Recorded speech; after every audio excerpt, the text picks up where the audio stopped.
Want to start seeds, but you don't know where to begin? This comprehensive step-by-step guide will take all of the guesswork out of it for you. Hi, I'm Randall, and welcome to My Clever Garden.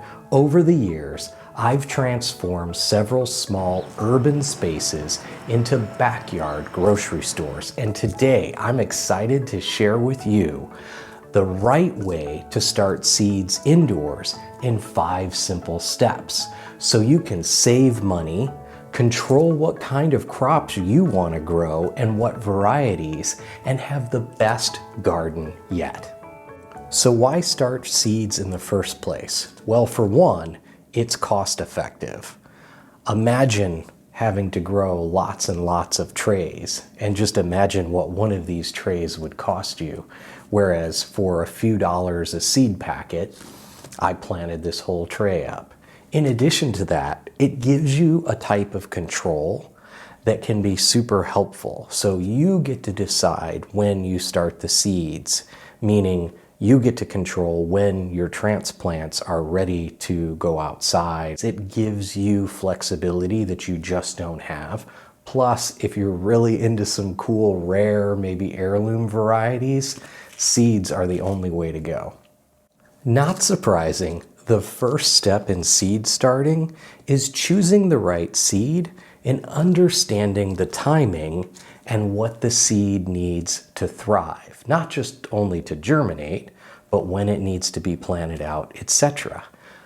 The good news is, it's all usually on the back of the seed packet, or maybe there's a little bit on the front as well, but it's usually all on the seed packet. Let me show you how to read a seed packet. So the first thing that you're going to want to look for, if you haven't already seen the description, go ahead and read through that because it's fun and there's usually some interesting information there.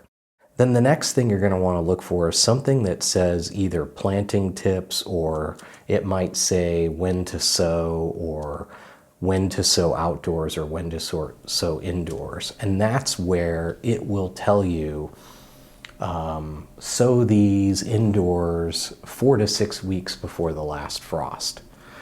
And that they're telling you exactly when to plant it, which is pretty cool. And don't let last frost or first frost or any of that hold you up. Just go to a web browser, open it up on your phone, go to Farmer's Almanac, punch in your zip code, and it'll tell you your first and last average frost dates. That's all you need to know.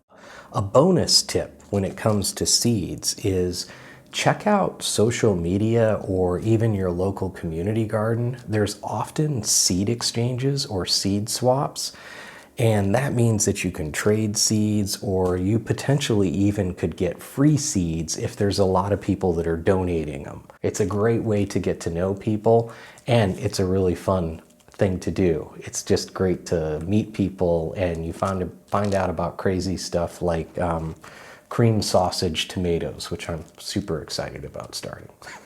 Next, let's talk about tools. Let's keep it simple. You need something to put soil in. You're going to put soil in here. The soil is going to be moist. We'll get into all those details later. And you're going to put your seeds in here. So you need something to do that. These are really great because they're reusable and I can run them through my dishwasher. I'm not kidding you. They last forever. If you want to do something more on the cheap DIY, you could use solo cups. Just make sure you put drainage holes in them. How this all works though is that you have a tray, and the tray is solid. That means it doesn't have holes in the bottom. Why is that important? Because all these little guys sit in here, and you can put water in the bottom of the tray and water all your seedlings at once from the bottom up. So not only are you watering them correctly, you're not splashing water all over those seedlings, but you're very efficient. To do that, I would recommend having a little watering can, and this is super helpful to keep the top, especially right after you sow those seeds, moist, and that's a spray bottle. Lastly, related to the water bottle and everything, is a humidity dome. This one is reusable as well. It's nice and tall, and it has adjustable vents. This helps keep the humidity high in the beginning, and when those little baby seeds germinate, you just take the dome off. You never have to worry about the soil becoming dried out and your seeds drying out. Bonus tip Either use some popsicle sticks or something like that, or like me, I bought these nice, sturdy, these last for years. I write on them with a pencil. They're plant tags. Now you never worry about what you planted, when you planted, and when you go to transplant out in your garden, you've already got the tag ready to go. Thank me later. All right, now it's time to sow some seeds. So you're going to take your soil, again, something that's like a nice mix for seeds. This is a real light mix. You could use a potting mix as long as it doesn't have any big chunks in it. It drains well, yet it kind of holds some moisture. So that's what you're looking for. Pre-moistening it and then lightly packing it into these cells is super, super helpful. And then you've got everything ready to go. You know the soil's evenly distributed. You know there's no dry spots, and you're ready to rock and roll. And then what you do is you look on your seed packet. You've already looked up your timing and that kind of stuff. So now you're just looking for how deep to plant it. And this one says 1/4 inch deep. This is sage. It's just a broadleaf sage. So what you're going to do in this case, since it's about 1/4 inch, is you're going to go in here and you're going to use this little tool to make some little 1/4 inch holes, just like so. Super easy. I find using an old chopstick is super easy. And then you're going to pour some seeds out here, just enough for what you're going to plant. And then you're going to put one in each hole. Now you probably noticed that I put more than one in each cell, and that's because we want to take into consideration germination rate. Germination rate is just a really simple way of saying if I planted 10 of these seeds, 8 of them would germinate. So that's an 80% germination rate. Super simple. So I'm going to plant a few extra seeds. That's all there is to it. Just do that. Whatever seeds you don't do, put back in your seed packet. And what you're going to do is you're going to lightly come along and you're going to cover these up with a little bit of soil. Not a problem at all. Don't worry about it. Doesn't have to be perfect. And you just do that very, very lightly. And then come back with your finger. I like to use a finger anyway and just kind of spread it, push it down, just making sure that the seed makes contact. Then you're going to go in and you're going to lightly spray these just to make sure that that top part is moist. And then don't forget to put your little seed marker in so you don't forget. And last but not least, put your humidity dome down. And now you wait for your seeds to germinate. Now that your seeds are sown and you're making sure that the top of the soil and the seeds stay moist and you've got your humidity dome on, now you move on to the next step, which is the moment that you see those seeds germinate, you're going to want to take the humidity dome off. And if you haven't already, you're going to want to get them under light. Usually a sunny window isn't sunny enough. I would recommend using some type of indoor lights.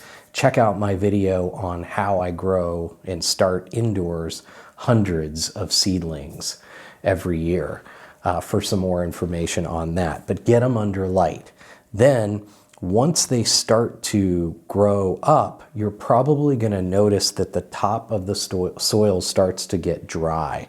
And so what you're going to want to do is lift up the cell, whatever kind of cells you're using, and feel the weight of it. If it's light, you're going to want to water it. And to water it, you simply take a little bit of water, like this watering can's really good, and you fill up the bottom of the tray, put about 1 inch of water in there. And what'll happen is through osmosis, it'll just suck that up and capillary action and other scientific terms.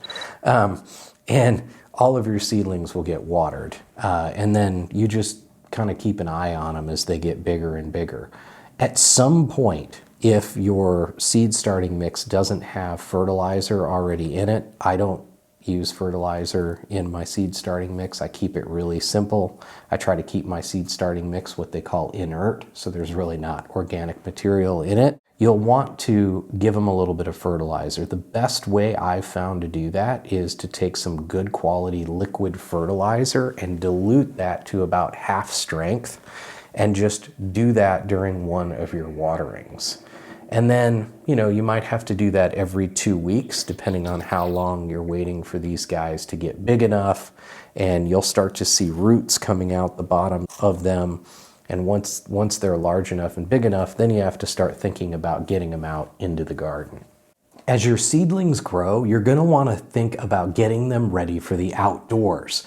They're getting to be big kids now, and they need to learn to live on their own outside. You can't take care of them indoors forever.